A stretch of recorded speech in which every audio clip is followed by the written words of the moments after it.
Hello అండి, అందరికీ నమస్తే అండి. ఈ రోజు వీడియో టాపిక్ వచ్చేసి జగన్ ఇచ్చిన ఇళ్లపై సీఎం చంద్రబాబు నాయుడు గారు కీలక అప్డేట్ అయితే జారీ చేశారండి. ఈ వీడియోలో మనకు గతంలో జగన్ అయితే ఇళ్ల పట్టాలు అయితే ఇవ్వడం జరిగింది. సో ఆ ఇల్లు అయితే కొంతమంది పూర్తిగా కట్టేశారు, మరి కొంతమంది అయితే సగం కట్టేశారు, కొంతమంది అయితే అసలు కట్టలేదు. కానీ వారికి అందరికీ కూడా ఇళ్ల పట్టాలు అయితే రావడం జరిగింది. అయితే ఈ ఇళ్ల పట్టాలన్నీ కూడా చంద్రబాబు నాయుడు గారు వారికే ఇస్తారా, మరి తీసేసుకుంటారా? జగన్ ఇచ్చిన హయాంలో ఇల్లు కట్టిన వాళ్ళకి అందరికీ కూడా ఇల్లు పూర్తి చేస్తారా? అలాగే సగం కట్టి ఆపేసిన వాళ్ళకు కూడా ఇల్లు పూర్తి చేస్తారా? అలాగే ఇప్పుడు మనకు కొత్తగా చంద్రబాబు నాయుడు గారు అయితే సీఎంగా రావడం కూడా జరిగింది. ఇప్పుడు మనకు ఎన్ని సెంట్లు భూమి అనేది ఇళ్లకు ఇస్తున్నారు? సో ఇవన్నీ కూడా పూర్తి వివరాలు అయితే ఈ వీడియోలోకి వెళ్ళైతే తెలుసుకున్నాము. ఇల్లు రావడానికి ఎవరెవరు అర్హులు, అనర్హులు ఎవరు? సో ఇవన్నీ కూడా ఈ వీడియోలో అయితే నేను క్లియర్గా క్లారిటీగా అయితే చెప్తానండి. సో వీడియోని మాత్రం స్కిప్ చేయకుండా చివరి వరకు చూడండి. చాలామంది లైక్ చేయడం లేదండి. దయచేసి లైక్ చేసి మన ఛానల్ని కొత్తగా చూసేవాళ్ళు ఎవరైనా ఉంటే సబ్స్క్రైబ్ అయితే చేసుకోండి. మీరు సబ్స్క్రైబ్ చేసుకోవడం వల్ల గవర్నమెంట్ నుంచి వచ్చే ప్రతి అప్డేట్ కూడా నేనైతే మీకు అందిస్తూ ఉంటాను. సో దట్ అందరికన్నా ముందు నా వీడియో అయితే మీకు వస్తుంది. మరి లేట్ చేయకుండా వీడియోలోకి అయితే వెళ్ళిపోదామండి. ఏపీ రాష్ట్ర వ్యాప్తంగా ఉన్న పట్టాదారులకు అందరికీ కూడా చంద్రబాబు నాయుడు గారు కీలక అప్డేట్ అయితే జారీ చేశారు.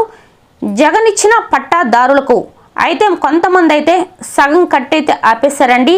సగం కట్టి ఆపిన వాళ్ళకి అందరికీ కూడా మళ్ళీ కూడా చంద్రబాబు నాయుడు గారు అక్కడి నుంచి మనకైతే డబ్బులు అయితే వేయటం జరుగుతుంది. అంటే హౌసింగ్ లోను, ఆ లోన్ అనేది ఇవ్వటం జరుగుతుంది. సో అక్కడి నుంచి కూడా మీకైతే ఇల్లు అనేది పూర్తి అయితే చేపిస్తామని అయితే చెప్పడం అయితే జరిగిందండి. ఆ తర్వాత చూసుకున్నట్లయితే కొంతమంది అయితే అసలే ఇల్లు అనేది కట్టలేదు. సో వారైతే పట్టా కూడా తీసుకోమన్నారు. మరి ఈ పట్టాలను తీసేసుకుంటారా, మరి ఇస్తారా, మనకే ఇచ్చేస్తారా అనే దాని గురించి చూసుకున్నట్లయితే ఈ పట్టాలను కూడా మనకే ఇచ్చేస్తారండి. ఇంతకు ముందు జగన్మోహన్ రెడ్డి ఎంత భూమి అయితే ఇచ్చారో, ఎంత స్థలం అయితే ఇవ్వడం జరిగిందో ఆ స్థలంలోనే మనకు మళ్ళీ కూడా ఇల్లు కట్టుకోలేనటువంటి వారికి ఇల్లు అయితే కట్టిస్తారు. సో ఈ విధంగా అయితే ఉంటుందండి. ఆ తర్వాత చూసుకున్నట్లయితే ఇంతకు ముందు చంద్రబాబు నాయుడు గారు సీఎంగా ఉన్నప్పుడు 2014లో చాలామంది టిట్కో ఇళ్ళకి డబ్బులు అయితే కట్టడం జరిగింది. డబ్బులు కట్టారే కానీ ఆ ఇళ్ళకి సంబంధించి ఎవరికి కూడా ఇల్లులు అయితే ఇవ్వలేదు. ఇప్పుడు మళ్ళీ కూడా ఆ ఇల్లుల్ని నీట్గా చేపించి సో ఎవరైతే డబ్బులు కట్టారో టిట్కో ఇళ్ళకి వారందరికీ కూడా మళ్ళీ కూడా ఆ ఇల్లు అనేటివి ఇస్తామని అయితే హామీ అయితే ఇవ్వడం జరిగింది. ఆ తర్వాత ఈ ఇళ్ళకి సంబంధించి ఇప్పుడు మనకు చంద్రబాబు నాయుడు గారు సీఎంగా ప్రమాణ స్వీకారం అయితే చేశారు. సో ఈ నేపథ్యంలో మనకైతే ఇళ్ల స్థలం అయితే ఇచ్చి ఇల్లు అయితే కట్టిస్తామని చెప్పారు. సో ఇప్పుడు ఎన్ని సెంట్లు భూమి అయితే ఇస్తారు, అలాగే దీంట్లో ఎవరెవరు అర్హులు అనే దాని గురించి అయితే క్లియర్గా చూద్దాము. అయితే ఇప్పుడు మనకు సీఎం చంద్రబాబు నాయుడు గారు కొత్త ఇళ్ళకి ఎంత స్థలం అనేది ఇస్తున్నారో అనే దాని గురించి ఇప్పుడైతే తెలుసుకుందాము. పట్టణ ప్రాంతంలో ఉండే వాళ్ళకి, పట్టణాల్లో ఉండే వాళ్ళకి 2 సెంట్ల భూమి, అలాగే గ్రామీణ ప్రాంతాల్లో ఉండే వాళ్ళకి అంటే పల్లెల్లో ఉండే వాళ్ళకి 3 సెంట్ల వరకు భూమి అయితే ఇస్తానని అయితే చెప్పడం జరిగింది. అలాగే ఈ ఇల్లులు కట్టుకోవడానికి ఇసుక కూడా ఉచితంగా ఫ్రీగా అయితే ఇస్తాము అని అయితే చెప్పడం జరిగింది. ఆ తర్వాత ఈ ఇల్లు పట్టాలు రావడానికి ఎవరైతే అర్హులు, అలాగే ఎవరైతే అనర్హులో గురించి దీని గురించి కూడా మనమైతే ఇప్పుడు తెలుసుకుందాము. ఈ ఇళ్ల పట్టాలు ఇల్లు మీకు రావాలి అనుకుంటే ఆర్థిక ఆదాయం మీకు సంవత్సరానికి ఆర్థిక ఆదాయం 1,44,000 పట్టణంలో ఉన్న వాళ్ళకి 1,44,000 అనేది ఆదాయం అయితే ఉండాలి. అలాగే గ్రామీణ ప్రాంతంలో ఉండే వాళ్ళకి 1,20,000 రూపాయలు అనేది 20,000 లోపలే మనకైతే ఆదాయం ఉండాలి. ఇంతవరకు ఉన్న వాళ్ళకే ఈ ఇల్లు అనేది రావడం జరుగుతుంది. దీనికన్నా ఎక్కువగా ఉండే వాళ్ళకైతే ఇల్లు అనేది రాదు. అలాగే వైట్ రేషన్ కార్డు ఉన్న వాళ్ళకే ఈ పథకం అనేది వర్తిస్తుందండి. వైట్ రేషన్ కార్డు లేని వాళ్ళకి ఈ పథకం అనేది వర్తించదు. సో అలాగే ఎవరైనా మీ కుటుంబంలో ప్రభుత్వం నుంచి వచ్చిన ఉద్యోగం కనుక చేస్తున్నట్లయితే, అంటే ప్రభుత్వ ఉద్యోగం అనేది చేస్తున్నట్లయితే వారికి కూడా ఈ ఇళ్ల పట్టా అనేది రాదండి.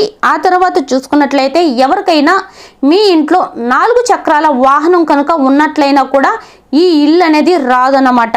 సో ఈ రెండు కూడా ఉన్న వాళ్ళకి అనర్హులు. తర్వాత కుటుంబంలో ఏ వ్యక్తికైనా సరే ఆదాయం పన్ను అనేది, కుటుంబంలో ఎవరైనా ఇన్కమ్ ట్యాక్స్ కనుక కడుతున్నట్లయినా కూడా ఇది అనేది రాదన్నమాట. ఇన్కమ్ ట్యాక్స్ అంటే ఆదాయ పన్ను.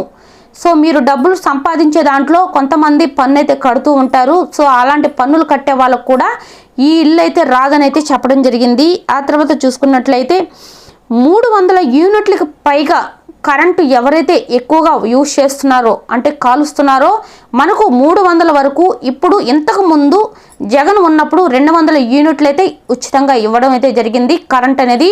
ఇప్పుడు మన ఇంట్లో సీఎం చంద్రబాబు నాయుడు గారు వచ్చిన తర్వాత అయితే 300 యూనిట్ల వరకు ఫ్రీగా అయితే ఇవ్వడం అయితే జరిగిందండి. సో 300కి పైగా ఎవరైతే కరెంట్ అనేది కాలుస్తారో సో వారికైతే ఈ ఇళ్ళ పట్టాలు అనేటివి రావన్నమాట. అర్థమైంది కదండి. సో వారికి మాత్రం ఈ ఇళ్ళ పట్టాలు అయితే రావు. మరి ఈ ఇళ్ళకి ఎప్పటి నుంచి అప్లై చేసుకోవాలి, ఇల్లు ఎప్పటి నుంచి అమలు చేస్తారు అని చూసుకున్నట్లయితే మనకు ఆగస్టు నుంచి అయితే ఇళ్ళ పట్టాలకు అమలైతే చేస్తారండి. అమలు చేసి మనము దీన్ని ఎలా అప్లై చేసుకోవాలి, ఎవరికి చెప్పాలి మనకు ఇల్లు లేదన్న సంగతి అని చూసుకున్నట్లయితే సచివాలయంకి ఆగస్టు నెలలో ఎవరికైతే ఇల్లు లేదో వారందరూ కూడా సచివాలయంకి అయితే వెళ్ళండి. అక్కడికి వెళ్ళి మీకు ఇల్లు లేదు, అలాగే స్థలం లేదు అని చెప్పేసి వాళ్ళకైతే ఒక అప్లికేషన్ అయితే ఇస్తారు. ఆ అప్లికేషన్ మీరు ఫుల్ఫిల్ చేసి, అలాగే దీనికి ఇంకో అర్హులు కూడా ఉన్నారండి. శాశ్వత నివాసం అనేది ఈ పథకానికి అర్హులు వచ్చేసి శాశ్వతంగా నివాసం అనేది ఆంధ్రప్రదేశ్లో ఉండాలి. అంటే మనం ఇప్పటి వరకు ఎక్కడో నుంచి వచ్చి ఇప్పుడు ప్రజెంట్ ఇక్కడ ఉన్న వాళ్ళకైతే ఈ ఇల్లు అనేది ఇవ్వరండి. శాశ్వతంగా ఈ ఆంధ్రప్రదేశ్లో ఉన్న వాళ్ళకే ఈ ఇల్లు అనేది ఇవ్వటం జరుగుతుంది. సో మీరు సచివాలయంకి వెళ్ళినట్లయితే ఇల్లు కావాలని చెప్పేసి, ఇల్లు స్థలం కావాలని చెప్పేసి వెళ్ళినట్లయితే సో వాళ్ళు మనకు ఒక ఫామ్ అయితే ఇస్తారు. సో దాన్ని మనం ఫుల్ఫిల్ చేసి మీ అడ్రస్సు, మీ ఇంట్లో వాళ్ళ పేర్లు, మీకు ఎంతమంది ఉన్నారు, మీ ఆదాయము, caste and income, ration card, Aadhaar card మొత్తం కూడా దానికైతే పిన్ చేసి వాళ్ళ దగ్గర కనుక ఇస్తే, ఆ తర్వాత ఈ పేపర్స్ అన్నీ కూడా మనకు సీఎం చంద్రబాబు నాయుడు దగ్గర కనుక వెళ్ళి సో మనము ఇల్లు వచ్చిందని చెప్పి శాంక్షన్ అయిన తర్వాత మనకే సచివాలయం వాళ్ళు కాల్ అయితే చేస్తారనమాట. వాళ్ళు ఫోన్ చేసి మీకు ఇల్లు వచ్చింది అంటే ఆ తర్వాత ప్రాసెస్ అంతా కూడా మనకు ఇల్లు ఎప్పుడు కట్టిస్తారు, సో ఎంత డబ్బులు అయితే ఇస్తారు, ఇవన్నీ కూడా మనకైతే క్లారిటీగా ఇల్లు వచ్చిన తర్వాత అయితే చెప్తారన్నమాట. సో అర్థమైంది అనుకుంటాను. ఇల్లు స్థలము రెండు కూడా ఇస్తారండి. కొంతమందికి స్థలం ఉండి ఇల్లు లేని వాళ్ళకు కూడా మాకు స్థలం ఉంది అని చెప్తే వాళ్ళే మీకైతే స్థలం కూడా ఇస్తారు. సో అర్హతలన్నీ చెప్పాను కదండి. 1,14,000 రూపాయలు అనేది పట్టణంలో వాళ్ళకి అంతకంటే ఎక్కువ ఆదాయం అయితే ఉండకూడదు. అలాగే 1,20,000 రూపాయలు అనేది అంతకంటే ఎక్కువ ఆదాయం అనేది గ్రామీణ ప్రాంత ప్రజలకైతే ఉండకూడదు. సో మీ ఇంట్లో వాళ్ళు ప్రభుత్వ ఉద్యోగులు అయితే ఉండకూడదు. ఆ తర్వాత 4 చక్రాల వాహనం కూడా ఉండకూడదు. వీరికి మాత్రమే ఈ పథకం అనేది లభిస్తుంది. అలాగే మనకు జగన్ గారు ఇచ్చిన ఇళ్ల పట్టాలన్నిటికీ కూడా ఎవరైతే కట్టలేదో అన్నీ కూడా కంటిన్యూ అయితే చేస్తారు, కానీ ఆ పట్టాలు అయితే తీసుకోరు. సో వాటిని కట్టకుండా కూడా వదిలేరన్నమాట. సో ఎవరైతే సగం కట్టి ఆపేశారో, ఇంతవరకు ఎవరు స్టార్ట్ చేయలేదో వారందరూ కూడా భయపడాల్సిన అవసరం లేదండి. వారందరికీ కూడా ఇల్లులు అయితే మళ్ళీ కూడా కట్టించడం అయితే జరుగుతుంది. ఇదన్నమాట. సో మీరు ఆగస్టు నెల నుంచి సచివాలయంకి వెళ్తే అక్కడైతే అప్లై చేసుకుంటే మనకైతే తొందరగా ఇల్లు అయితే వచ్చేస్తాయి. సో ఓకేనండి, చూసారు కదా. సో ఈ వీడియో పట్ల మీకు ఎట్లాంటి డౌట్స్ ఉన్నా కూడా నాకైతే కామెంట్ చేయండి. నేనైతే మీకు వెంటనే రిప్లై ఇస్తాను. అలాగే వీడియో నచ్చితే మాత్రం ఒక చిన్న లైక్ చేసి మన ఛానల్ని సబ్స్క్రైబ్ చేసుకోండి. థ్యాంక్ యూ ఫర్ వాచింగ్ అండి. నెక్స్ట్ వీడియోతో మళ్ళీ కలుద్దాం.